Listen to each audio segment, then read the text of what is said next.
And we are live. Hi, my name is Tyriece Simon, Elijah Jones. and this is the MMA Renegade podcast, episode 11. Elijah, me and you are both so tired. I didn't go to sleep till like 3 o'clock in the morning, maybe even before. Yeah, I can't man. remember. I'm so tired, I can't remember. How are you doing, sir? I just had breakfast, so that kind of woke me up. Oh, I lucky you. stretched a little bit this morning. I was looking to go on a bike ride, so I had to really wake up. Yeah, I could. That's coffee. I'm assuming. I know you're a coffee guy. Mm. I'm not. So having to wake up in the morning, I have to really depend on the amount of energy I have, and staying up late does not help that. So here we are. Splash a little water on my face, and I woke up, and I'm good. I can't complain. How are you? I'm doing good, man. Other than being super, super tired. Um, You're up late. yeah, we were up. Dude, you know what the thing is? Like, talking about these, when you have a big car like this, right? Yeah. It's usually not the card itself. It's usually what happens after the card, where like you'll stay up even longer. Like this card ended at like maybe 12:30, 1 o'clock. I would say And then 1 o'clock. Solid 1 o'clock when like yeah, the final post fight interviews left. yeah. Like, and then I then group of my friends and everything like that, they wanted to keep talking. We talked. Yeah. And we talked. So that was like till 1:30, maybe 2 o'clock. Yeah, but I didn't like people was talking to me about the fight and stuff like that. Probably it's up until 2 o'clock, 3 o'clock in the morning. Um, which it goes to show you how big of a card is when people that maybe don't follow the sport enough or like are casual fans to it, want to talk about it, want to talk about what the win means, what the losses mean, what's next, stuff like that. So it was yesterday delivered on it being a big card. I know we talked about how if it was going to do the same as the rematch, it may even break that. Okay, here's my thing. The amount of celebrities there alone that they documented was crazy. I mean, obviously, they're obviously letting more people back into arenas and things like that, but the amount of celebrities who popped out last night, crazy. So it's possible that the gate may be bigger than the second fight. It's possible. Well, the gate I think is going to be it's projected to be the third biggest Really? gate. Yeah. Yeah, I think it may even beat out. I think it's like 17.6 million was the gate. And I think that's just above what Khabib and Conor did in their fight. Wow. So that's very good company. That's very, especially at a time with big deals being made in UFC, that's very good. Yeah, so it's on the list of, Conor McGregor versus I think it's Eddie Alvarez. Nick Diaz not even on that ranking. Projected wise. And then you have another Conor fight. I think Conor Aldo is the second one. And I think this one is the third. And I think Khabib is the fourth, and then GSP and Bisping? No, Shields. That's the fifth. What's the number one? Conor and I think it's Conor and Eddie. Madison Square. Yeah. I forgot. Somebody tweeted it out. I forgot what it was. Who actually tweeted it out? But I think that's the list right now is Conor, and then GSP, which is interesting. That's extremely impressive. And Conor rules pay-per-view buys in itself. Always does. Conor alone is enough for pay-per-view. Conor alone. Yeah. All right, Elijah, I'm ready to get to the shits. It's 10:11. I just woke up maybe about 20 minutes ago. Got the drink here. I'm still tired. I think I may fall asleep in the stream, but let's get into it, Elijah. If he falls asleep, I'll take over. I got him. You'll carry me. Right here. You'll lift me up. Anywho, last night, ladies and gentlemen, the UFC put on what would be an unfortunate circumstance, but a great pay-per-view nonetheless. UFC 264 was in the books last night with the main event of the trilogy fight, the rubber match. We don't get many rubber matches because not many fights make it past a rematch, right? We had Dustin the Diamond Poirier coming in as the defender to the challenger, Conor McGregor. See, these gentlemen have fought twice now, once at 145 and the second time at 155. And so the rematch to take place at 155 was after Dustin Poirier had finished Conor earlier this year in I believe it was the second round. Yes. Now, last night and the T-Mobile Arena in Las Vegas, Nevada, UFC again put on a show that had many fans in attendance and many celebrities there as well. Mm-hmm. And it won in the books because we are going to start actually from the last card on the not the last card. We're going to start First with card. First fight. card. And Tyreece, please take it away. Right. So we're going to start going upwards because I think the main event, there's not really much to say, even though there is a lot to say about it. A lot of what to say about it is, what's next, where we go from here, stuff like that. So we'll save that part for the end. We usually tend to do that after. Yeah, you know what? Let's do something different. I want to start with the Sean O'Malley versus Chris. What's his last name? Let's make sure I'm not O'Malley versus Chris Mutino. Mutino. Thank you, Elijah. Let's start with that. Let's start with a little bit of good and bad. Mm-hmm. Right? Good. Sean O'Malley looked really, really good. Sean O'Malley style, flash, style, elusiveness was all there last night. You know, he had the big entrance. He had, you watch the broadcast, you see on the Titantron, you see the life of Sean O'Malley and stuff like that. He gets the big special, Tekashi 6ix9ine playing in the background and all that, and he the crowd reacting well to him. They reacted well to him this whole entire week. And I think the UFC, and we're going to go back to the UFC and just how their overall thinking is. I think the UFC in that aspect did a good job of highlighting something that they want to push. They're highlighting him. They're, have the big entrance, kind of like what Izzy did when he was on his rise and stuff like that. So they're making you know that, hey, this guy is special compared to these other guys. This is a guy we want to kind of invest in a little bit more because we think he'll be a bigger profit for the company in the future. Right. The fight itself, I thought Sean O'Malley just outclassed, outschooled, outperformed, outpaced, out everything. Chris Mutino. I'm just going to call him Chris for right now. I'm just going to call him Chris. I believe by the third round or the second round, Sean O'Malley already landed 200 strikes, and that was kind of the theme of this fight was Sean O'Malley having a showcase fight. Sean O'Malley just displaying his skills, being able to show what he can do. He's imitating him dribbling like basketball constantly throughout the fight, taunting, everything like that, and he wins a TKO. But let's get into that, Elijah. But first, let me get your thoughts on Sean O'Malley and just the good part. So I thought Sean Malley looked as good as ever, right? We know he's very elusive. He stands, in and out, very great countering ability. But the one thing we didn't see is we didn't see it go to the ground at all. I think he does have a very good jiu-jitsu game. I think he has also very good defensive and offensive wrestling when needed. I think O'Malley showed up. O'Malley showed up tonight as he usually does. Mm-hmm. There's nothing from this performance that says, "Oh, well, he's lacking. He's this, is that." This is what we knew we would get in a Sean O'Malley fight, right? The swaying, the bow, the jab, bow, bow. Well, one thing I will say that was great for me was that he incorporated a lot of elbows into this fight, and I was pretty good to see that. So I like to see his game kind of evolving and him showing just a slightly more different IQ or building upon the fight IQ he already has. So I thought he looked good, and Mutino, in my opinion. I like his style is very interesting, and I like it.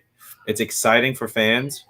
I think he also is a little methodical when he tries to throw or when he's trying to land. And I think in the long run, I don't know how that's going to hurt, but we're going to talk about the bad later. But I like the guy stepping up on 11 days' notice to fight. No, let's keep the good. Let's keep it the good because I want to be positive as much as I can before we get to the shits. I respect. You gotta have heart. First off, you gotta have heart to step in the octagon. No, yes, you do. And I thought, and he's coming in to his credit, he's coming off a 2-fight win streak. Yeah. He's finished both of his opponents in those 2 fights. He's a guy coming in on 10 days' notice. He's a guy that, people didn't know who he is, and maybe they know who he is coming out of this fight. Who knows? And he took a lot of punishment. He took a lot of damage.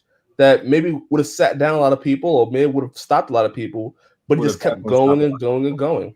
Yeah.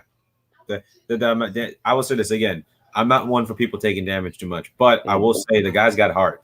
The guy's got he bit down and he walked through a lot of shots. And not only did he do that, he was landing in the second and third round. Like a lot of people, the first round was, obviously Sean O'Malley starts off really well, and he you get tired over 3 rounds, especially when a guy's stalking you like the way Moutinho did, which is a very interesting a hard pace to keep up, especially if you're taking that many shots as he did. But towards the second and third round, he started landing slightly more, and he would also get these really good hooks when Sean O'Malley was trying to evade. So again, I thought for what it's worth, he did what he had to do. Didn't get the win. But he put on an impressive performance without someone winning. You know what I mean? Like, for someone who didn't win, what more can you ask for from him? All right, we both said the good. Let's get to it. So when you go first, because that's easier to get out the way. Then we'll go to your boy Sean O'Malley, because I know you guys. No. So this is all together. Like, okay, cool. Yeah. So like with this though. So Moutinho was, called up to. They signed him. They said they had their eyes on him for a while. Okay, he's on a 2-fight win streak. Before Moutinho, Sean O'Malley was supposed to fight Luis Smoker. Luis Smoker, who I identify with, is a flyweight that is now a bantamweight. Elijah, am I wrong here?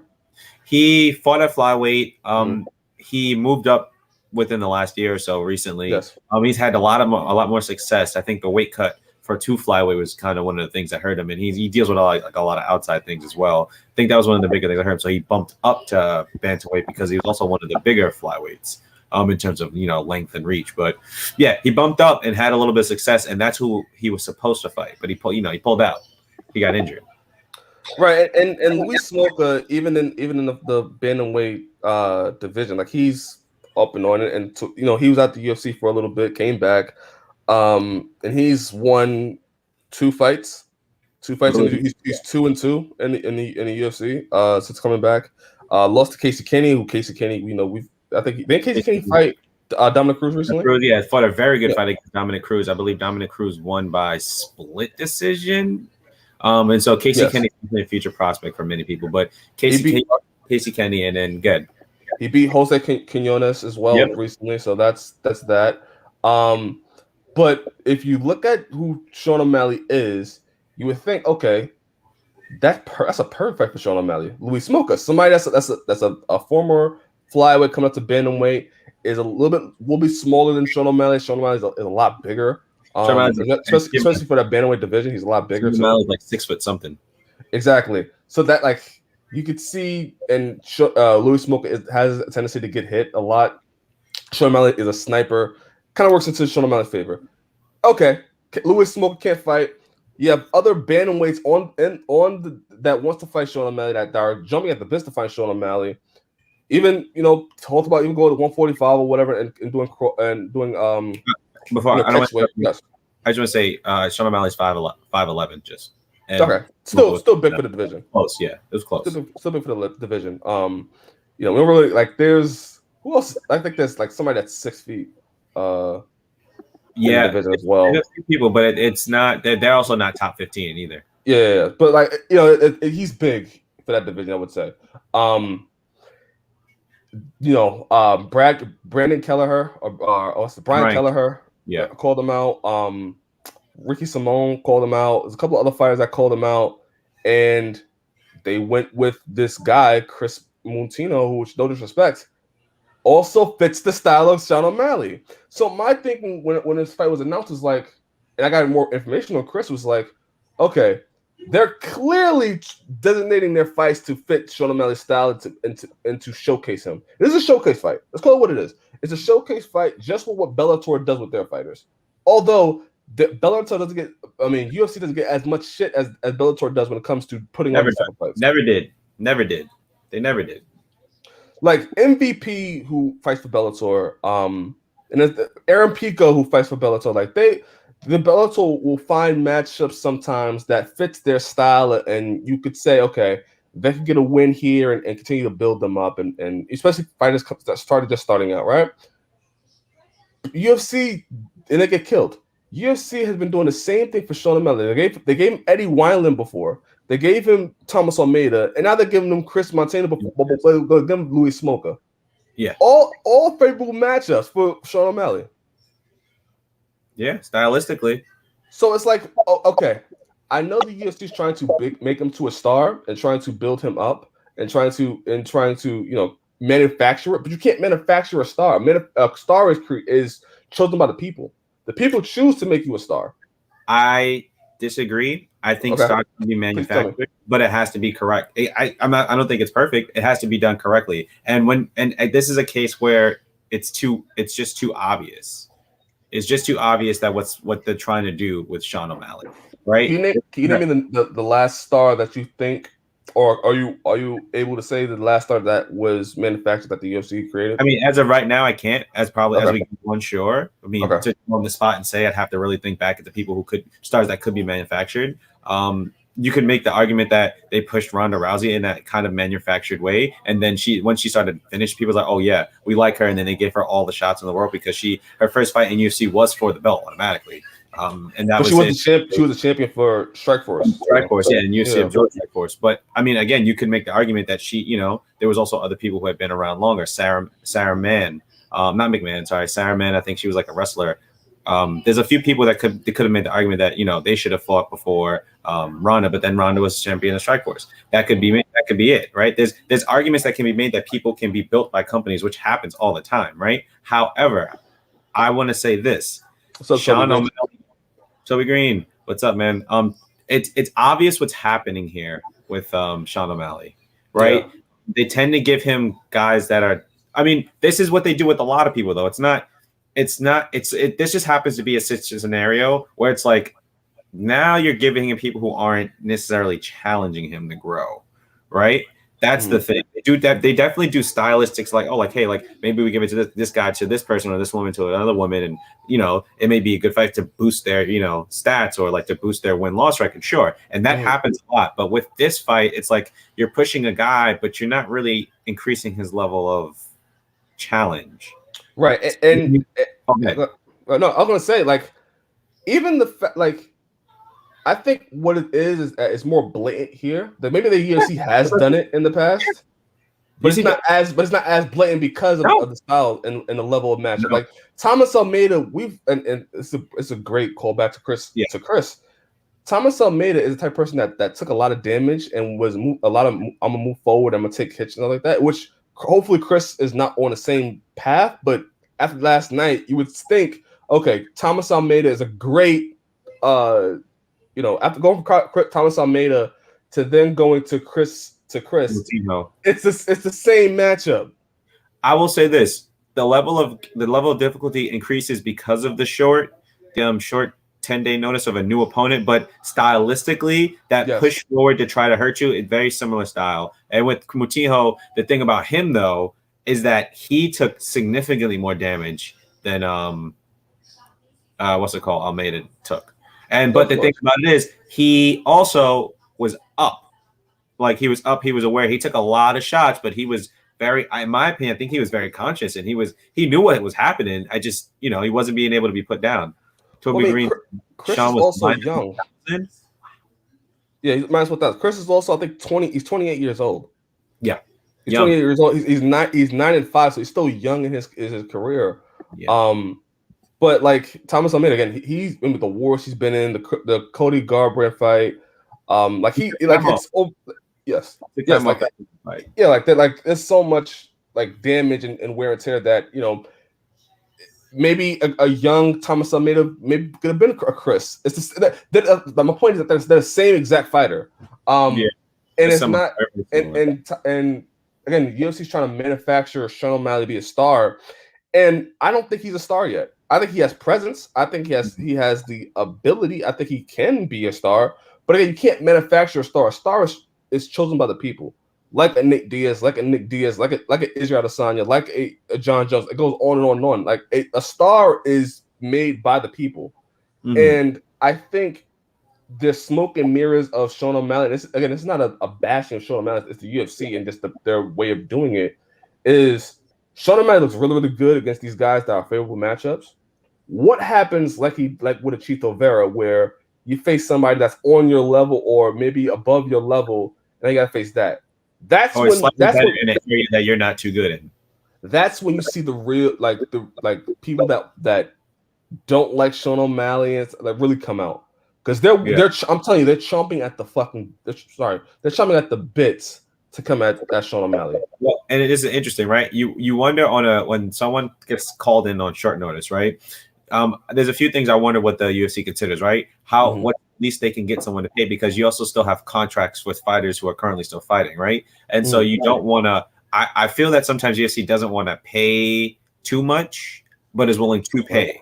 So realistically, you don't want to lose money. You don't want to lose too much money to someone, let's say, who's supposed to make 10, 15,000 a fight, where you could sign somebody and they make 5,000 or 7,000 a fight, right? I think that's a business plan that they tend to look at. Two, I also think who can be cleared in the amount of time. Well, I think that's a very big thing that a lot of people don't tend to think about. Could those guys who like Giga Chikadze, Brian Kelleher, could those guys have been cleared on short notice? Possibly, right? Possibly. But when we also know when people step in on 10-day notice and have to cut weight to 135, it does, those smaller weights, having to cut there isn't always great in a small amount of time for people. But what I can say is that I do think someone else should have had this fight. Yes, 1,000%. I think someone else should have had this fight. I'm not upset with the performance he had. Again, you know what you're getting in a Sean O'Malley fight, and it's great to see that style. It's great to see that elusivity. It's great to see that level of striking and that like IQ from someone who's also very young and still developing in the game. However, it would have been more meaningful if it had been against someone in the top 15 or anyone close to the top 15, right? Because at 135, it's such a stacked division. Right. There's people outside the 135. It not he would be a ranked fighter, but like there's so many people outside the 135 rankings that you could have pulled from. Like you could have pulled from all these guys. You could are 135ers that are close to being ranked or whatever, and a Sean O'Malley fight would put him over. I thought you were going to talk about like 145. So I was like, because I don't think he's going to take a 145 fight. No, 135. 130. There's people outside of 135. Yeah. That in the top 15. Yeah. That outside the top 15 that would jump at the bits for Sean O'Malley fight. The top 15 is such a bottleneck, right? Because you also have guys who are literally so close, one fight away, literally from breaking top 15. You know what I mean? And now he wants a ranked fighter after fighting Chris, which let's get into Chris a little bit. Is Sonya Dong is not even ranked in the top 15. He was at some Sonya Dong should be in 145. I don't think he is he still 135? Sonya Dong is 135. So then he went up for just those two fights then because he fought I think Kyler Phillips at 135 recently. Okay, so he could have like there was that fight you could have done. Like you see, I can name people that's not even ranked off the top of my head. That again, these are great matchups, but you also have to consider the fact of would they be cleared in time, right? Like these are, I agree with you. These are people that he should have fought. But the other aspect of it, you have to realistically understand whether or not those people can be cleared in time. That's the other side of this. Now, UFC has been known to clear people they want to fight. That's the counter argument to what I'm saying, is that they've been known to have people be medically cleared to fight because they want Brian Kelleher would have been cleared. Oh yeah, I think Giga Chikadze would have been cleared. I'm not getting on board with they may have not been cleared. There's so many fighters that was calling them out that you could have picked from them to be cleared. You could have picked out of the lottery and got them cleared. You didn't have to go sign Chris just to fight Sean O'Malley. That seems to me is matchmaking, trying to make Sean O'Malley into a star. Which again, you can't manufacture a star. They are. To now to Chris though, I do think that the fight should have been stopped.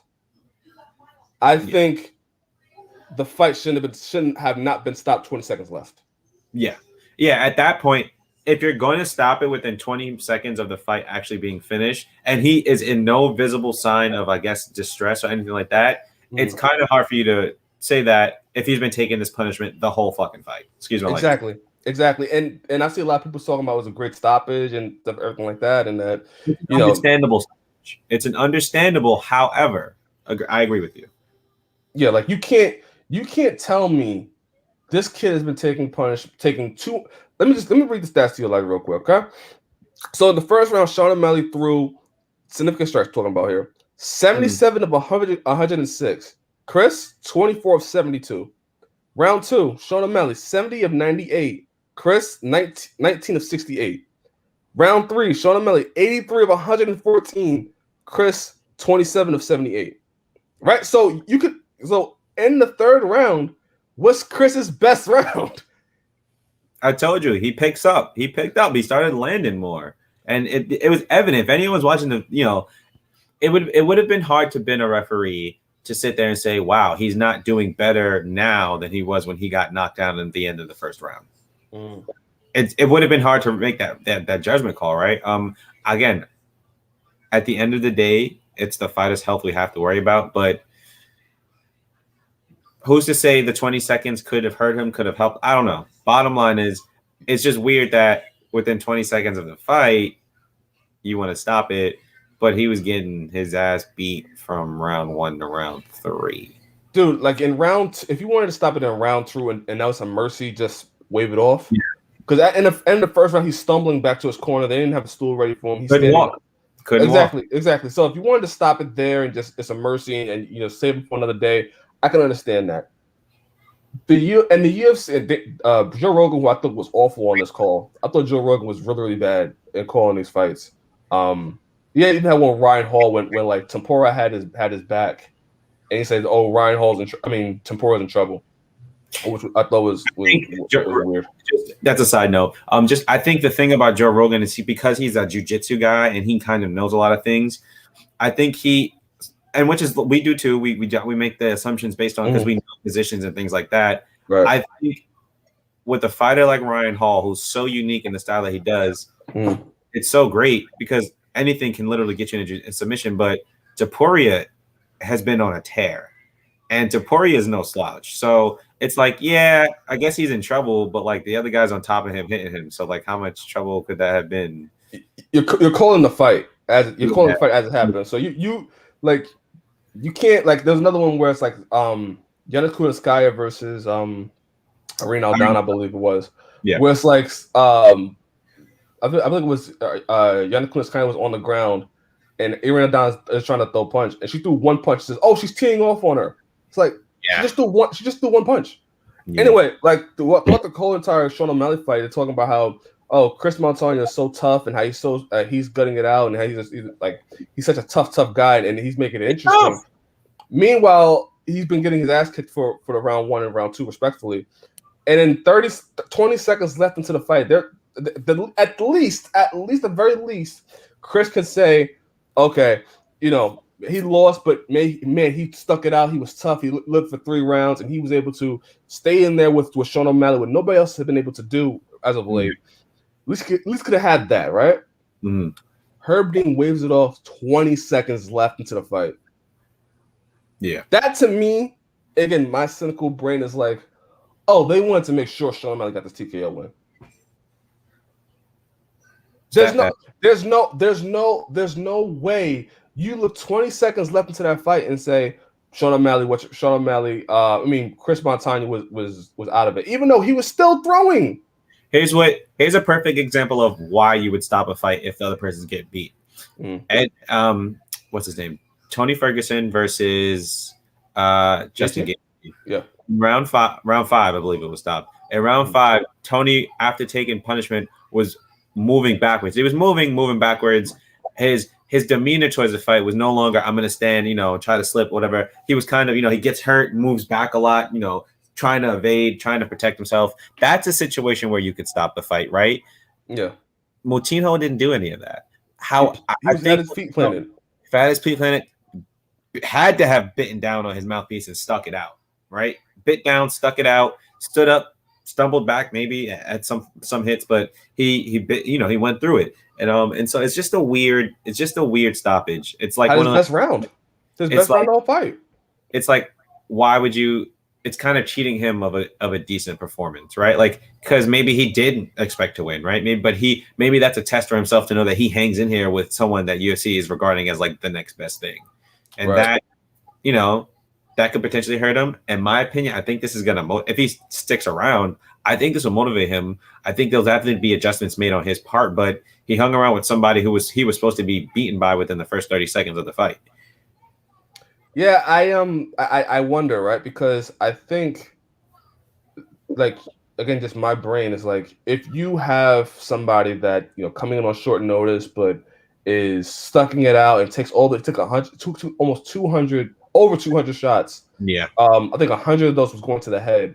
Like, been knocked down the first round and everything like that. Like, him sticking it out and able to go with the wherewithal of still being able to fight back and going 3 rounds with a guy people laud as a next prospect or next challenger or potential contender for the title, like, that says something, and that's something where it could get more eyes on you.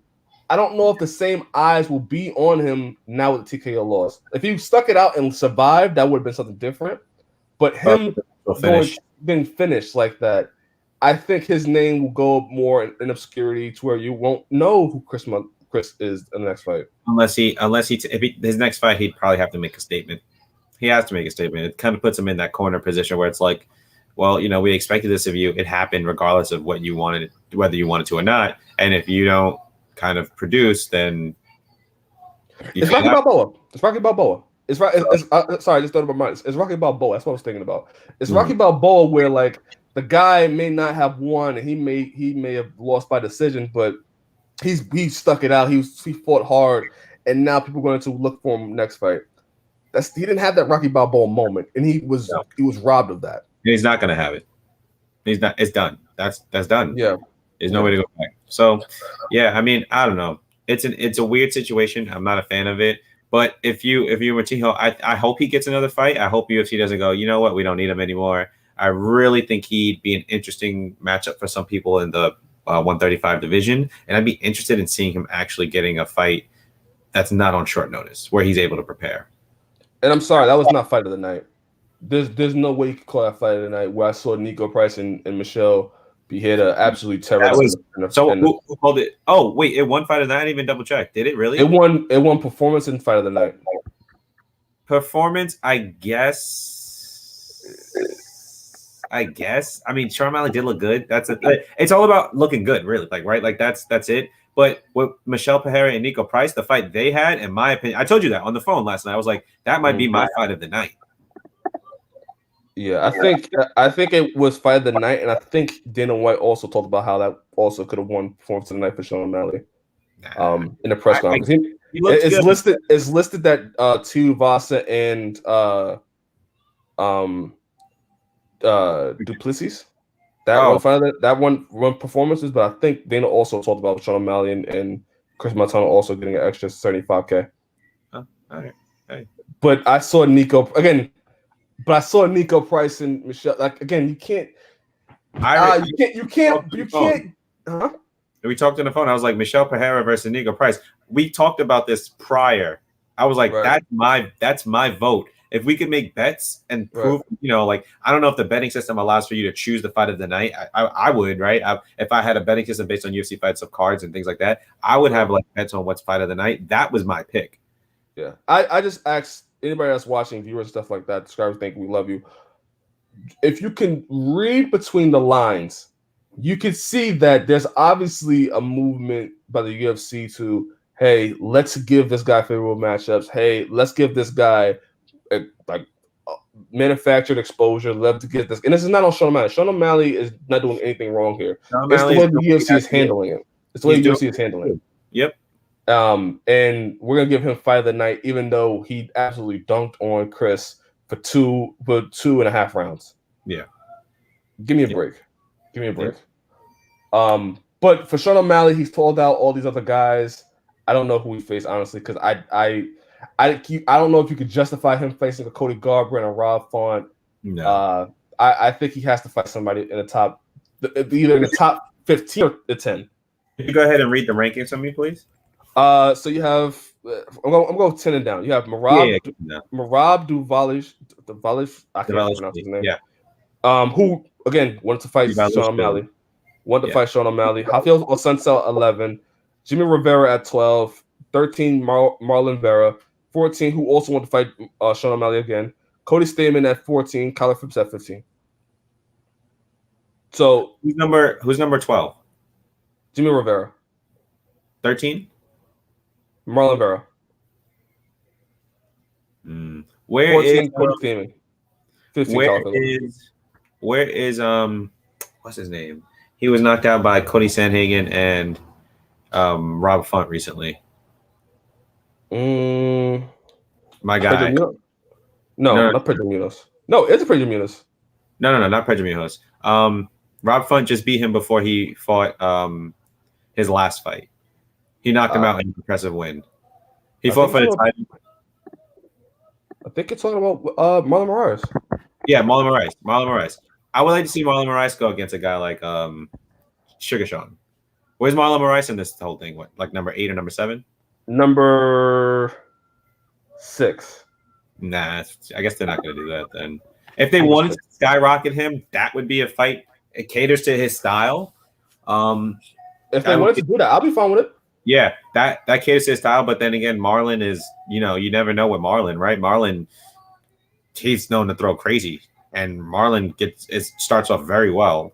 Late, leans out through the fight. But in a 5-round fight, I'd watch it. I will say this: they could do it if they want, but again, there's other top 15 guys that could fight Marlon Moraes. I think they should. I do think though that Sean O'Malley should fight somebody just as on the rise as he is in the top 15. Like everybody else has done it. Izzy has done it. Conor has done it at one point. John, like you have to fight those guys and not skip the line. You have to you have to prove yourself. Yeah, if you skip the line in a summer fashion where you're beating people impressively, but you're skipping a lot of the tougher competition, you get the situation with Paulo Costa versus Israel Adesanya. There you go. You get that situation, and you don't want that. That's the last thing that I have to say from that. Yeah, I think that's it too. Again, it's just not a personal attack or attack on Sean O'Malley at all. Like I like Sean O'Malley. He shows up. He does his job. He does his job, and he does it really, really well. I just think the UFC is mishandling him to where when he loses, just like with the Chito Vera fight, it's a big setback rather than just a setback. You get what I'm saying? Like that's when the wolves are going to come out and really go after Sean O'Malley. Whereas if he's progressively going up the ladder, then you have somebody you're endearing to him, and people are going to love him, whether they love him or hate him, they're going to respect it. If he's picking fights, that's where it's like, okay, you know what I mean? Yeah, no, that's where it's like, okay, now we see the game. But let's go for Sean O'Malley. I think we did almost 40 minutes on Sean O'Malley alone, but that's something just not on Sean O'Malley itself, but also the business. Truth be told, I mean, it was something to talk about. The next 2 fights we mentioned also aren't going to be that long, to be honest with you. Yes, Irene Aldana beat Yanis Kunitskaya by TKO. First round. Irene Aldana is one of those fighters that, if she beat Holly Holm, she probably would have been talking about fighting for a title next. I agree. I agree. If she had won that Holly Holm fight, it'd be great. But the issue with Irene Aldana is that she's young. She's very young in her MMA career too, and she's going to be someone who she's getting better. But the level of competition in that division again there's gaps between where certain people are. Yes, and this is a good win for her. I thought Yanis Kunitskaya looked good early on, very much so. But Irene Aldana had check hook, was able to land, was able to drop Yanis Kunitskaya, and that was it. Good performance for her. I think she beat who she beat with it? She beat Caitlin Vieira. Yep, same way. So she's somebody that's coming that you can look at as a knockout artist. And again, let's go on the highlights. When you're able to do the Amanda Nunes fight, maybe down the line, you have those highlights. She has that record to say, okay, I can be a contender. Yeah, she's someone who's going to be built up to possibly be top 5 in that division for quite some time, and even she's going to challenge for the belt again. That's going to happen. I see that happen for her. So it's just a matter of when. I would like to see her fight a maybe you can't do Holly Holm because Holly Holm is, I don't know what's going on with Holly Holm. I would I have mean, thought Holly Holm wouldn't be fighting by now. Holly Holm, I don't know. She might have an injury or something, but they might just not have disclosed. I think Holly Holm's in a weird position where she's pretty much gonna beat most people in that division. And so like, who do you match her out with? She should still obviously take fights, just keep getting better. But she's gonna beat most people, and she's probably beaten most people already. There's definitely a new surge of people at 135, but she's definitely beaten a lot of those perennial contenders, right? So it's weird to have and those perennial contenders those are people who are between like 1 and 5. So like the newer people, it doesn't really make sense in fighting them because they're they're a little bit lower than her on the ranking. Right. I would not mind seeing Irene Aldana versus Jermaine Durandame. I don't think. Do you think? Because this was catch weight, right? Do you think Irene Aldana stays at 135? Yes, I think what happened. I think they talked about what happened was that an injury kind of led to her not being able to train right and stuff like that. So I think that's a big reason. But she hasn't missed weight before. No. She's always been pretty good. Yeah, weight. I think it was an ankle injury or something along those lines that she was unable to. The weight cut was kind of stopped by that. But yeah, Jermaine Durandame, I think that'd be a good fight. Yeah. And then that can set her up for a title fight without having to fight Holly Holm again. On the rankings, where is Raquel Pennington? Raquel Pennington is not ranked. Oh, never mind then. Raquel Pennington is, she's not ranked. Never mind then. I was gonna say she could run that fight back because that was a split, but she's not ranked anymore, so it's not, doesn't really help her. Yeah, and there you go. The church music is playing. you know it's a good show. To the viewer watching, we thank you, we love you. All right. What everyone wants to talk about is Greg Hardy getting knocked out by Taichuyvasa. Great performance for Taichuyvasa. He got hurt a little bit, but he got stumbled. The experience, the poise, able to land a shot on Greg Hardy and drop him. Yeah, I thought there's not much to say. I think this was just one of those weird exchanges where Greg came in a little eager, got clipped. Mm-hmm. This is a very big learning point for Greg. I think Greg is now on a 2 or 3 fight losing streak. He's on a 2 fight losing streak. He fought. Who was his last loss to?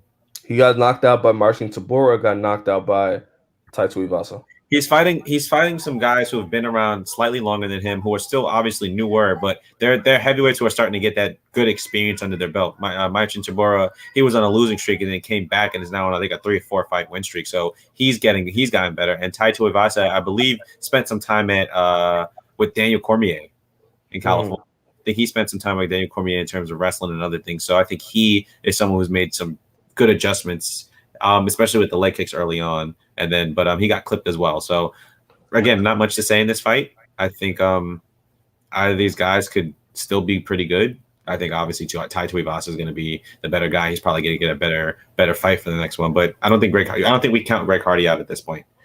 No, I see a lot of people talking about how this is the end of Greg Hardy in the UFC, and then people are saying bye stuff like that, which I understand because of Greg Hardy's past. Again, the Wolves will come out when it's time to come out. I see Greg Hardy sticking around. I don't like at heavyweight, especially where one punch changes everything. And he did hurt Taichuyvasa. Credit to Taichuyvasa with the leg kicks early on. But he had good. Greg's hands have gotten, in my opinion, Greg's hands have gotten faster. He pumped out a jab at one point. I was like, oh wow. So I think. I'm sorry. The stream keeps lagging. What you said? I said I was impressed by the hand speed of Greg Hardy. I thought that was pretty good. I thought his hand speed is getting better, so we'll see. I think Greg Hardy stays around. Just off the loss he had. Marcin Tybura is a ranked guy. Taichuyvasa is somebody that is probably going to be ranked soon or fighting a ranked guy next. He's beaten Maurice Green. He's beaten Yogan De Castro. I even say what you want about him, I think he still stays around. Again, heavyweight is a lot different, and he does have the attention that people want to see him get knocked out. So if people that hate Greg Hardy are going to want to tune in to watch Greg Hardy, and that's just how the business is. That's it. That's it. If they want to see him get hurt, that they're gonna tune in. So yeah. So that's that. Co-main event. I thought it. What do you think about the co-main event? So the co-main event, for people who don't know, was Stephen Wonderboy Thompson versus Gilbert Burns. I personally think that this was a great 3-round fight, but I think UFC could have utilized this for a 5-round fight in preparation for another title, title contention. I get that this fight was between Dorijo, who recently coming off a finish by Kamaru Usman, and one who has coming off of a unanimous decision, I believe, against what's his name? Who knocked out Mike Perry? No, it wasn't. That's not. Stephen Thompson beat Jeff Neal. Jeff Neal. That's what it was his last fight, right? And he had an injury, and then he's finally back. I think stylistically, this is a great matchup to prove whether or not Dorijo could still hang. I just wish this was 5 rounds instead, because I think it was 1-1 going into the last round, right? And then Wonderboy comes out very aggressive, ends up catching a knockdown with his right hand, comes in like this, a weird bow, hits him. I was like, oh shit, like, wow, I don't ever see him get this aggressive. He felt the urgency and then gets taken down with maybe and then literally in the second half of the round, he gets controlled, right? And then it's like, well, do you give that round to Dorijo because he controlled him and was he was working to move and to maintain the position, not to actually leave the position of half guard or anything like that, right? Like, didn't go to mount, didn't go to side mount, didn't do anything. He kept the half guard and kind of just controlled him for the whole fight, right? For the second half of that fight. But then second half of the third round, sorry. And then Stephen Thompson came out super aggressive. It was landing slightly more than Gilbert in that third round. So it's like, who do you give it to? The guy who laid on top of him and controlled him for the later half round, or the guy who knocked him down? I thought it could have been a draw. So did you? Yeah. I would have loved to see this be run back, truth be told. I think I saw great adjustments to Gilbert Burns' game, but it's not enough to just hold somebody. Yeah, I kind of lean towards you. What you're saying is like, round 1, I give it to Gilbert Burns. Round 2, I give it to Stephen Thompson. And round 3, I thought it was a draw just because you have to take into effect that knockdown. That knockdown was the most significant moment of the fight. And if I'm looking at how Dorijo won, I mean, it was saying a unanimous decision win. So they gave him a round. Somebody gave him 30-27. Somebody gave it 29-28. So it was a clear cut, no controversy win for Dorijo. Yeah. Where I saw controversy, where the second round I had clear for Stephen Thompson. In the third round, there was a knockdown happened. So the most important moment of the fight happened in that third round with Stephen Thompson. So that has to be an even round. I think if you go back to the first round, and we talked about this last night, if the first round was so very clear for Gilbert, right? Because he also got a takedown, he was landing good strikes, right.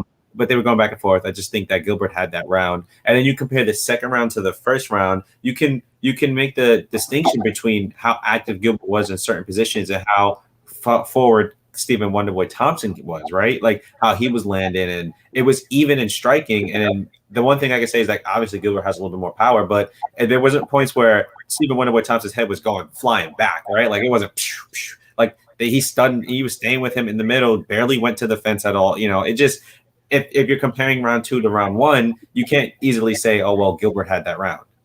You really can't. So according to UFC stats, I'm going by UFC stats, they don't count that third round as a knockdown. They didn't. Wow. I thought a legal UFC knockdown is if your knee touches the ground. I thought so too, but apparently I'll look it up. You keep going. Yeah, apparently according to UFC stats, they didn't count that as a knockdown. So if you're not counting that as a knockdown, which I thought it was, I guess you could say it was a decision for Dorijo. I don't know. I thought that knockdown was clear cut. I think I could see, again, I'm gonna go back and say I could see why Dorijo may have edged out that last round, but in my opinion, I would have had split Gilbert Burns. I would have had at the worst, best case scenario, draw, split Gilbert Burns. Because again, we've seen this tale where if you do secure a takedown early enough and you kind of control them, they'll be like, well, like, even though you had that one little knockdown, this person was managing for the fight, where it's like, well, no, like that knockdown counts because you hurt somebody. Yeah, it's a weird one. Again, I don't know. this was 5 rounds. Yeah. If this was 5 rounds, wouldn't have. I think this plays out differently, in my opinion. So who do you have for Gilbert Burns next? Gilbert Burns should fight Leon. Gilbert Burns should fight Leon, and I think it's because Leon's last win against Nate is still clouded by the fact that Nate hurt him with it like 30 seconds left, right? When you have a guy who can hurt someone, randomly like Nate, you're always going to be like, well, if Nate could do it, I'm pretty sure a guy like Gilbert Burns, who has the punching power of the gods, right, can probably do it as well. So, and I think I like that matchup for Leon, right? Because Leon fights guys who Leon will fight anybody basically, right? But Leon has a matador style where he's leading people into kind of making mistakes and then capitalizes. And with a guy who's so, Leon has incorporated grappling greatly into his MMA skill set. So with a guy who's so grapple orientated like Gilbert Burns, and can use his grappling, and who's such a high level grappler, I'm interested to see how those little things that Leon's able to do to everybody else can get done to Gilbert instead. Yeah, I like the fight. I think that's the fight should be a 5-round fight. I think it should maybe headline a ABC card or fight night at best. I really love that fight just off the fact of Leon Edwards is talking about how he doesn't want to fight unless he gets a title fight. It's not happening. Gilbert Burns lost to Kamaru Usman, so he needs another fight in order to establish himself as another contender for that title. The fight between those two makes sense, and I think for Leon Edwards is a proving fight for him to say, okay, I neutralized this guy. I deserve to be next. I neutralized the guy who was the only guy who was able to knock your champion around. Exactly. Colby hurt him, but didn't knock him around, right? Right. Dorino knocked him around. Right. Yeah. I think that fight makes so much sense, and then you could do Masvidal versus Nate Diaz. You could two. You could do run it back. Masvidal versus Wonder Boy. You could do Wonder Boy versus. If Masvidal loses that, he loses a lot of stock. What versus who? Wonder Boy. If he loses that fight, if he loses that fight, he loses a lot of stock because that's a guy he should be beating. I don't know. I think he loses a lot of stock if he loses to Wonder Boy in a 3-round fight. Who knows? I don't know. I think when you get to that level, which is maybe a good segue, when you get to that level, it's hard to even say they lose stock anymore, just because how the sport is. Like we know titles don't matter at this point. If he beats him the way he did in the first fight, yeah, I think he loses stock. Because then everyone's gonna be like, well, I guess Masvidal just had time and an opportunity. Really, it was a decision though. It was a decision where people thought Masvidal won. No. In the Wonder Boy fight, no. Yeah. That you're thinking of you might be thinking of the Damian Maia fight. And the Wonder Boy fight, no, dude. I'm telling you, go back and watch that fight. The Wonder Boy fight with Masvidal and Wonder Boy beat him by unanimous decision. I'm telling you, like he decisively beat him by outpointing him. Okay, I have people told me that they thought that Masvidal won that fight. But who knows? Or probably could have won that fight. Nah, they weren't watching that fight. Okay. All right. No, you're right. Fellas, almost missed your show today. No, it's all good. It's all good, brother. We didn't even get to talk to Conor yet, but you know what? You may be right. Maybe it was Damian Maia. I can't. Damian Maia fight. He did very well with the grappling. Honestly, man, this whole entire episode I've been super tired. I apologize. But it's super hard. But no, yeah, I think, but I do think at some point when you get to a certain level, wins and losses don't really matter. Yeah, that's very true. Which gets to our next point with Conor McGregor versus Dustin Poirier. Yeah. Elijah, what do you thought about Dustin Poirier versus Conor McGregor? Let me start with you. I will say it's actually interesting because I rewatched the fight this morning, right? It's interesting because the adjustments that you had for Conor to win and beat Dustin were actually the adjustments that Poirier made to beat Conor. If you look at it, right? We talked about this, how the wrestling is not as big of a factor as everyone thinks, right? Because these guys aren't natural wrestlers. With Poirier getting the takedown doesn't necessarily mean that he controls him for the whole fight. Doesn't necessarily mean that he'll have the stamina after, right? Because you have to work in taking down a guy like Conor. But in watching this fight, Poirier made the adjustment of, because he knew Conor was going to throw leg kicks because that's how he opened up in the Nate Diaz fight, right? Poirier started shooting lefts down the middle. Mm-hmm. That's what actually ended up clipping Conor, right? Then he gets, he comes off with left down the middle, tries to get a hook with the right, left down the middle again when Conor tries to throw another leg kick, catches one of Conor's leg kicks, right? Forces Conor to the fence. Conor, they engage to a brief clinch battle, and then Conor clinches Conor's game, right? With knees. Clinches knees and shoulders if possible. Poirier does this smart thing where he kind of steps back, goes, turns and pivots, pushes Conor towards the fence for the clinch, and then secures the takedown off the fence. Which, after it's really takedown secured after Conor jumped and pulled the guillotine. But, it was, in my opinion, it just showed the IQ and how ready Dustin Poirier was for this fight. I think he had exhausted all options and prepared very well. And again, before the fight, I had Poirier winning because I thought that adjustments had been made by Poirier successfully in that second fight. So there was, he was ready for everything. But how did you feel about Poirier? So I thought that this not what I guess we'll get to the part where we'll talk about how you felt during that round and after that round. But tell me how you felt about Poirier going into it a little bit. Then we'll talk about him during the fight and how you thought. Yeah. Talk about going into the fight, fight not taking place. Then in the fight, first round, then how you thought round 2 could have possibly gone. Okay. So I thought that this thing that Conor McGregor and Dustin Poirier have is something where we're gonna look back in history and just look at how much has changed. When you look at these two fighters, you see how much life and time has changed. To where you could look back in 2014, whenever it happened, where Dustin Poirier fought Conor, and roles were reversed. Conor is the one that's just laid back. Conor's the one that is just, this is just business. I'm just another personal for me and stuff like that. And Dustin Poirier is the one that's very emotional, wants to kill Conor, wants to beat him up and everything like that. And now we've seen over years just how things have progressed where Conor goes on to have success. Conor beats Dustin Poirier in the first fight. Conor has success, goes to become champion, goes to become double champion, has all the success, all this money, stuff like that.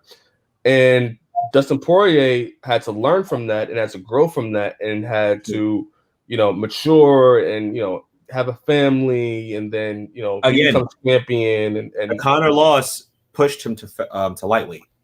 Yes, the Conor loss him to the lightweight and where he's more healthier. And, again, the life that he has lived so far, on from that loss to now, it's a completely different guy. And so now in the third fight, going from the second fight to the third fight, we see roles reversed to where Conor's the one that's super emotional. Conor's the one that seems frustrated and agitated. Conor's the one that seems like, this is more than just a fight for him. Whereas Dustin Poirier is taking it as, this is just another fight for me. It's not personal, it's just business. And I'm going to go in there and do what I have to do. And it was interesting to watch the dynamics reversed as you're an MMA fan like I am, seeing how things have changed over the years, and now we see these guys, at completely different points in their lives. And that's what I thought. That's what the theme of this whole week was that Dustin Poirier seems to be at a different level and different, not maybe in just technically in the octagon, but just in his life. Yeah. I agree. Very great analysis, Tyriece. You see the dichotomy of the two fighters, right? The evolution of their mind game and where their mind is at 145 to 155 now.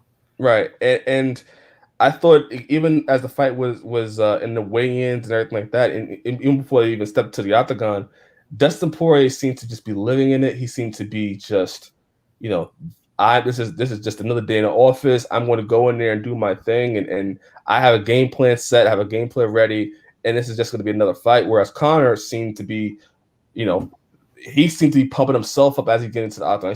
He's getting himself psyched up in the octagon. He's always walking around the cage when Dustin Poirier is making his entrance. You see that emotional build in Conor McGregor to where it was Dustin Poirier in the first fight.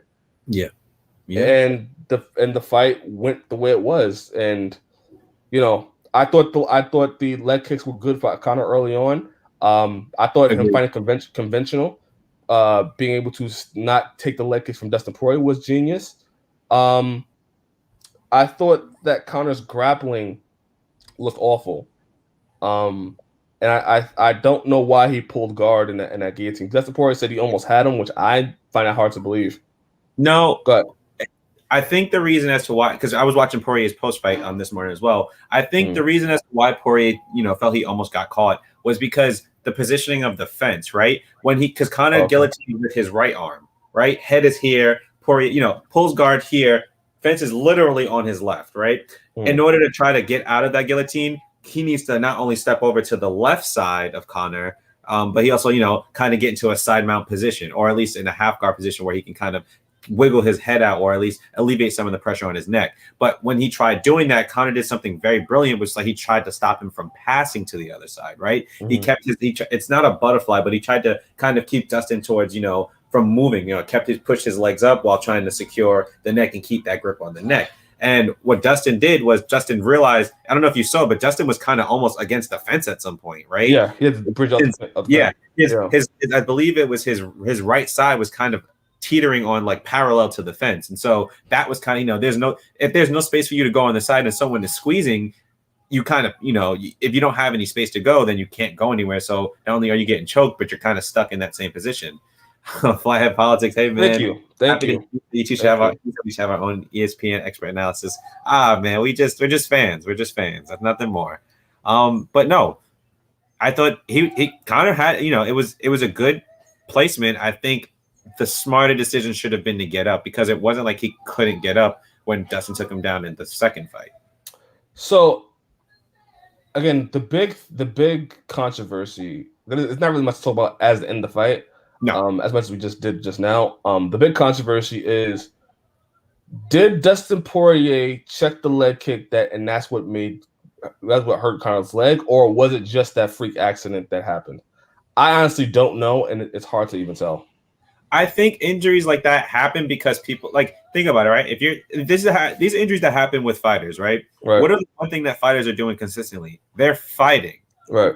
These are injuries that can happen. So can you say Dustin Poirier decisively checking that one of the leg kicks from the left leg is the reason why? You could say it added to it, but you can't definitively say that's the reason, right? But then you also go back and watch the replay. It probably weakened that, throwing leg kicks is not easy, right? You take obviously some type of damage. And so when Conor puts that weight back in slow motion, you could see that leg kind of is just in a very awkward position. The weight cannot be, supported by his foot. So what happens? The bone snaps. Yeah, I see so many people just speculating that, it's the press conference or the press conference where Conor threw that leg and that hurt the leg, or it was Dustin Poirier checked the kick and that's what hurt the leg. There's so many. Conor McGregor hurt the leg when he's on the ground grappling. There's just so many speculation as to when it was hurt and how it was hurt, because obviously that's what we think. We think, we think the what ifs and stuff like that. But at the end of the day, I just think it was a freak accident, and no matter how you slice it, it's a freak accident because it doesn't happen too often. It's happened a lot, but it hasn't. Statistically, it doesn't happen as often as they've been fighting, as people have been fighting. Both of them went for a shot. Both of them missed the shot. Both of them missed. They were both a little tired and threw. They both tried to throw I guess it was a straight. Yeah. I think Conor tried to go. Had tried to go with the left. I think Dustin Poirier tried to go with the right. Okay. And they were both. They hooked. They hooked each other's arm. Yeah. They both tried to peer off and straight, and then they hooked each other's arm. You're right. And then Conor just went back on it, and it just seemed like the pressure of that foot, and I feel like I've seen that happen before. I've seen people roll their ankles that way. I've seen people. So to me, I just watching fights, it doesn't seem out of the ordinary that Conor just messed up his leg.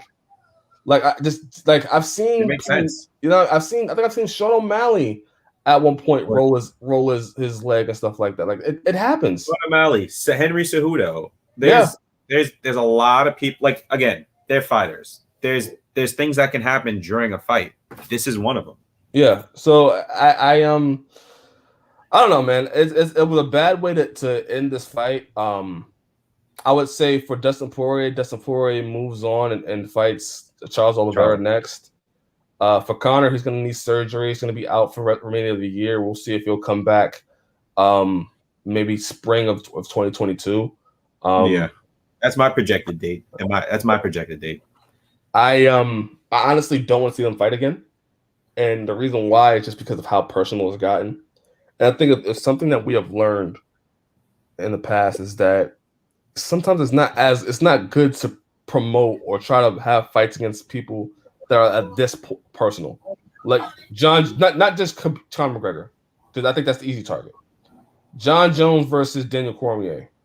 How personal Perfect that? How example of personal that? How two personal people that guy? hated that. I don't mean to cut you off, but this reminds me of like two people sitting in the room is like someone breathes. Oh, so you breathing now, huh? And Yeah.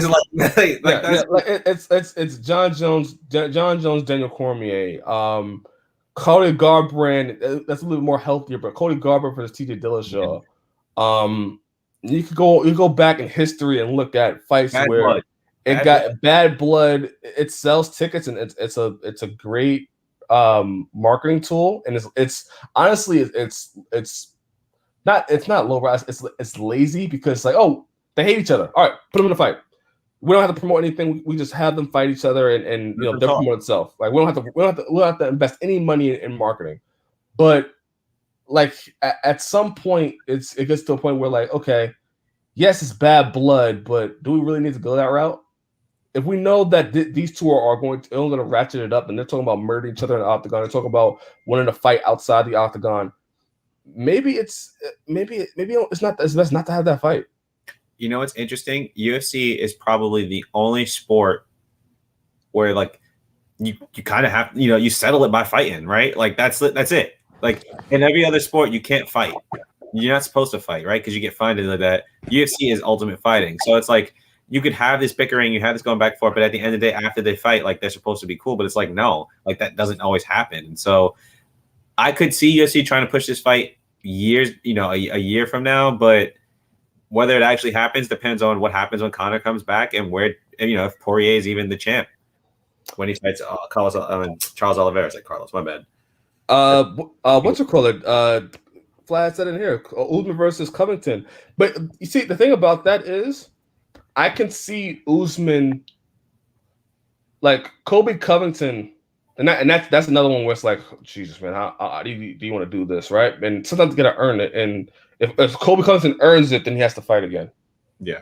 But like Usman is more, he seems to be more level-headed, more calm, more just.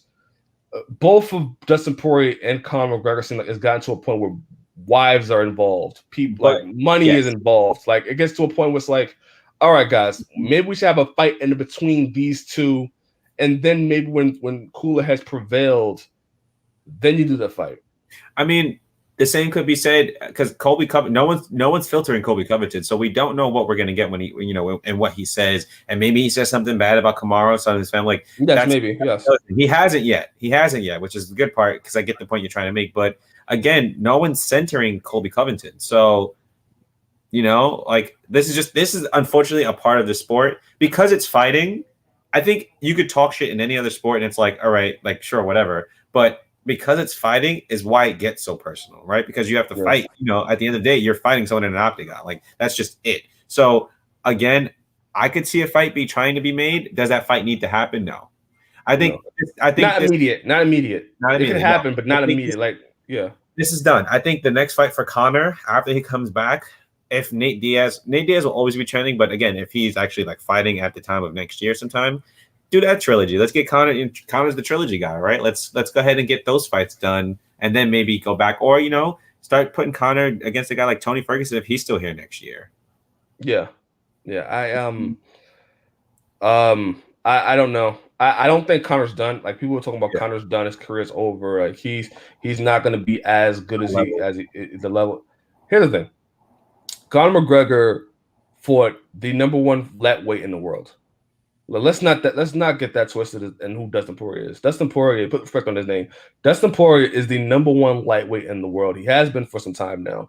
Yeah. Besides Khabib Nurmagomedov, it's Dustin Poirier. Dustin Poirier has beaten Justin Gaethje. Dustin Poirier has beaten the likes of Eddie Alvarez. Dustin Poirier has beaten the likes of Dan Hooker. Dustin Poirier has beaten these guys. He's the number one guy in the world. And if it wasn't for Dustin Poirier taking the Conor fight the second time, Dustin Poirier probably would be champion right now. Most likely. Because he would have fought Michael Chandler. So I just see this as no, Conor fought the best in the world at lightweight division and has a loss. back-to-back losses against him. One by TKL, the other by doctor stoppage. So again, I don't think it's the end of Conor. I don't think this is necessarily benchmark for Conor. I do think that Conor needs to reassess just his style and maybe devote himself a little bit more to MMA, more so than boxing. He again, like you said, it's a test to he's fighting the number one guys of each of the at the time, right? Khabib and Poirier. And the people say he can't hang with the top level guy. Conor, I mean, honestly, there's not too many people in the top 10 who starch Conor. I can't think of anyone who immediately starches Conor. Now, Michael Chandler is probably someone who presents issues. Justin Gaethje presents issues, but you have to factor in the X factor of Conor McGregor, right? Like Conor McGregor is born with immense talent and has crafted. So, I mean, sure, you could say he may not compete with the top level guys, but Conor is without doubt still one of the top level guys in UFC at lightweight. So he's not done. He's not done, in my opinion. No, it's again, Dustin Poirier is number one, and again, Dustin Poirier probably would have fought for the title and was projected to fight for the title before. Not Michael Chandler, Charles Oliveira. That was going to be the next fight with Michael Chandler versus Dustin Poirier. I could definitely see, again, look at the top five: Justin Gaethje, Beneil Dariush, Michael Chandler, Conor McGregor's at number 5. He probably want to stay there. He moves down later in the year because people move up. But as of right now, he doesn't lose his rank. Tony Ferguson right behind him. So like this, look at those names that's listed off. You can say, okay, Conor McGregor may have lost to Dustin Poirier, but Justin Gaethje may be a different story. Beneil Dariush may definitely be a different story. Michael Chandler may be a different story. Tony Ferguson, who we've seen lately, may be a different story. Like there's so many other fighters that you could say, it's not like a Ronda Rousey or you name it, where it's like, okay, no, I can't see him fighting anybody in this right division. There's a reason as to why Ronda was starching everybody, but then lost to Amanda Nunes. And then home Amanda Nunes, yeah. Right? Because those people, she just wasn't as good as those people. But Conor is as good as maybe I want to say 80% of the top 10. Justin Gaethje, Beneil Dariush, Michael Chandler, Tony Ferguson, Rafael dos Anjos, Dan Hooker, Islam Makhachev may be a tough one. Gregor Gillespie, maybe Kevin Lee. Like, there's a bunch of fighters I just listed off as like, let's not get it twisted. Conor McGregor probably does some work against these guys, but Dustin Poirier is the top of that division. Is that the very best? Work, Tyreece, work. So let's put respect on both of these guys' names. Both of these guys are not done. It's the best fighting the best. And we still, again, who knows if we see them fight each other again. But Conor McGregor, long story short, is not done. This is not the end. No, there's still fights for him. There's still fights for him. There's still fights at welterweight he can still fight. There's still super fights he can still fight. There's Max Holloway that's still there. Like there's the possibilities are endless. Where it's stupid. It's stupid to deny yourself that. Like if you could see Conor McGregor fight all these other guys and can fight Max Holloway, which I think would be an amazing fight if they put that together. I would love that at lightweight. Oh my god! But like, there's so many fights you could have with Conor McGregor, and to see him, I don't understand why you say, "Oh, he's done." You wouldn't want to say, because he's still a special talent, and he still could give you some great fights. He's only 32 years old. Poirier said he's like, yeah, that guy's, his hands are different. He said it. His hands are different. He's only 32 years old. He maybe has 3 or 4 more years left in him. Why not see it through and see what he can do? Yeah, I agree. But Dustin Poirier, it's his night. He won. He's going to fight Charles Oliveira probably in December. I would lean towards Dustin Poirier winning that fight. Pending medical evaluation and suspensions. If he gets a 30-day suspension, we could see a lightweight battle by October, November. Yeah, October, November. I think. Oliveira definitely said December. Like that's what he's looking at. I would love to see that at Madison Square Garden. Me too. But Square Garden. For Dustin Poirier, that's next for Conor McGregor. Again, it's not the end of him. I think both of these guys' legacies are solidified. I think Dustin Poirier will probably go down as the second, or maybe if you want to debate it, one of the best lightweight the UFC has ever seen. Truly. Truly. And I think Conor McGregor will go down as a trailblazer that at one point made this powerful company or organization bend their knee to him, where I don't think we'll ever see the UFC ever do it again. I don't think we'll ever get an athlete, and then we won't get an athlete to do that again. We won't. I just don't see. We will never, with how the UFC is with, again, with the sponsorship. You watched the video I did before and everything like that. I don't see the UFC bending their knee to anybody else ever again. Conor McGregor was one of the few to make them do that, and he is somebody that's broken records. He's somebody that broken gates. He's somebody that has made history after history after history. Yeah. His legacy is solidified, not maybe as the greatest of all time, but one of the most important figures in MMA history. MMA history. Agreed. So that's my stance on the whole thing. Both great, both best in their crafts. Yeah. And we'll see what happens next. Yeah. Anything else you want to add to this card, Elijah? I want to just talk about the Ryan Hall versus Tuporia fight. Oh yes, please. Wow. It's crazy because most guys won't engage. Tuporia, again, in that fight, Ryan Hall's stand up is based on the idea that when someone gets hit, he can either Imanari roll or kind of like roll for a leg lock, right? That's his submission specialty, and he has this karate stance. One of the things that I noticed about Ryan Hall, he tried going into something called like a donkey guard situation. A donkey guard was made by Jeff Glover, a guy who fought at Metamorphosis, is a very famous jiu-jitsu guy. One of the things that in that exchange, Tuporia just didn't engage at all. You would see him kind of bend over this way and lean over towards the fence, waiting for Tuporia to try to come, with either an uppercut or a hook to get him. And as soon as that happens, he rolls for the leg immediately. Tuporia is someone, again, we talked about, who's going to be very, very, very dangerous in that. I think it's 145 division. And I thought that was a brilliant play by him. And I want to shout out to Jessica I and the what's her name again? Sorry, Jennifer Maya. I heard it was a good fight. I'm gonna go back and watch it. I didn't get a chance to watch it, but Jessica I is like queen of nasty cuts because she got a cut and it was like crazy. Right. And I heard people say that she thought they won.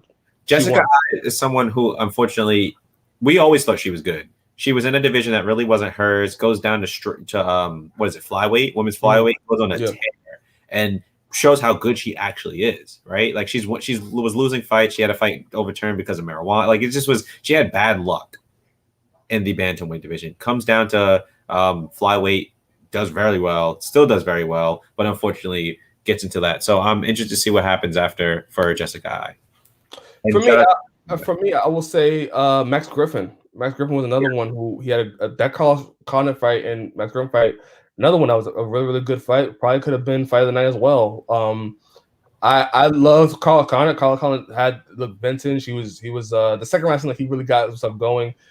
He was throwing feint elbows and was going with rights. He was head moving, stuff like that. He looked really, really good.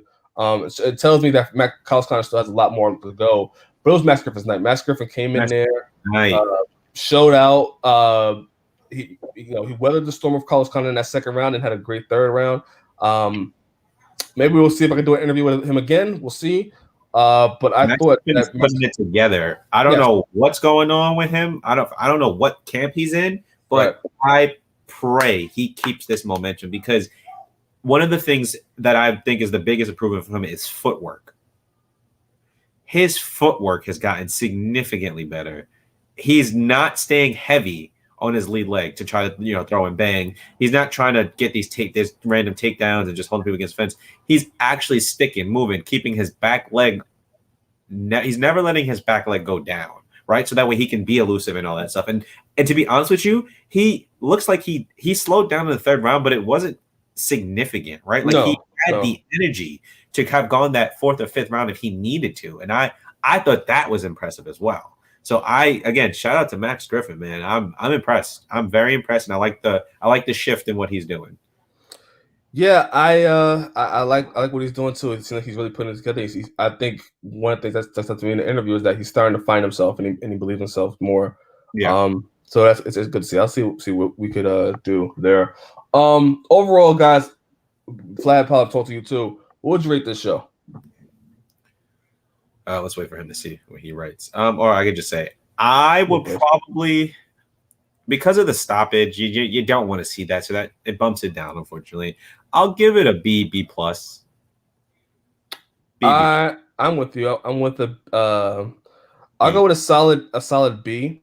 Yeah. Just because I thought the prelims fights were better than the actual main card itself. We talked about this another thing. Just mentioned it briefly that there's a lot of fights like Carlos Condit versus Max Griffin and Jessica I versus Jennifer Maia that should have been on the main card as opposed to the other people. But the UFC is making the cards the way they want. Just I know we talked about those were two fights that we would switch, for having the main card be a little bit more, I guess, known or have more attraction to it. Yeah, I like even though you got 3 knockouts back to back. You had Sean O'Malley beat Chris Montano, even though that should have went to a decision. That was what it was. That was hard to watch just because of the fact that I just seen the vast skill level. We go back earlier in the show, we talk about that. Irene Aldana, that was a good win for her, and Taichuyvasa, a good win for her. But I just thought the more compelling fights were Nico Pais versus Michelle and Carlos Condit versus Max Griffin. Yeah. That would swap those out. Other than that, solid B. And then I think Flathead Politics also says it's a B plus. Yeah. That said Hardy, bro. I was excited. That first round with Conor versus Poirier was it. Like again, we talked about this last night, you and I. That wasn't going 5 rounds. I thought it was. I thought it was going 5 rounds. I was going to go 5 rounds. After the first round, they set such a high pace that if they do go to 5 rounds, they'd be rock'em sock'em robots. Yeah.